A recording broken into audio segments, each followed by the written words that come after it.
আলাইকুম ওরহমতুল্লাহি ওবারাকাতু। আলহামদুলিল্লাহি রাব্বিল আলামিন ওয়াসসালাতু ওয়াসসালামু আলা মান লা নাবিয়্যা বা'দা, আম্মা বাদ। সমস্ত প্রশংসা আল্লাহ সুবহানাহু ওয়া তাআলার জন্য। দুরূদ এবং সালাম বর্ষিত হোক প্রিয় রাসূল মুহাম্মদ সাল্লাল্লাহু আলাইহি ওয়াসাল্লামের উপর।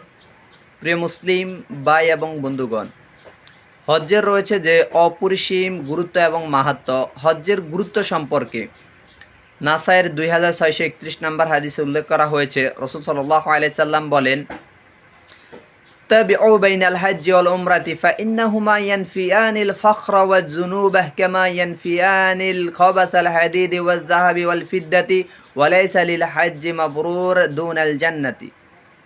রাসূল সাল্লাল্লাহু আলাইহি সাল্লাম বলছেন যে তোমরা হজ এবং উমরা পরস্পর আদায় করো, কারণ যে হজ এবং উমরা এমনভাবে তোমাদের পাপগুলোকে এবং তোমাদের অভাবকে দূর করে দেয়, যেমন হাপড় লোহা স্বর্ণ রূপার মরিচাকে দূর করে দেয়। সুবহানাল্লাহ। যে হজ এবং উমরা মানুষের পাপ এবং মানুষের অভাবকে এমনভাবে ধুয়ে মুছে সাফ করে দেয়, যেমন যে হাপড় লোহা স্বর্ণ রূপার মরিচাকে দূর করে। অন্য আরেকটি বর্ণনাতে, যেটি সহিহ মুসলিমে উল্লেখ করা হয়েছে, যে 220 নম্বর হাদিসে রাসূল সাল্লাল্লাহু আলাইহি সাল্লাম আমর ইবনে আস রাদিয়াল্লাহু তাআলা আনহুকে বলছেন যে, আমা আমিলতাল ইসলামা আন্নাল ইসলামা ইয়াহদিমু মাকানা কাবলাহু ওয়া আন্নাল হিজরাতা তাহদিমু মাকানা কাবলাহা ওয়া আন্নাল হজ্জা ইয়াহদিমু মাকানা কাবলাহু।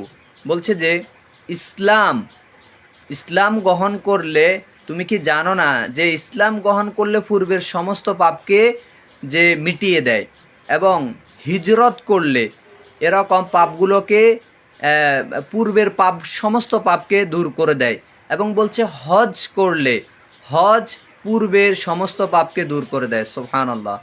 তাহলে হজ করা, উমরা করা, এগুলো হচ্ছে যে নিজেদের পাপকে ধুয়ে মুছে সাফ করার জন্য গুরুত্বপূর্ণ একটি মাধ্যম। আর এই হজ করা হচ্ছে ফরজ।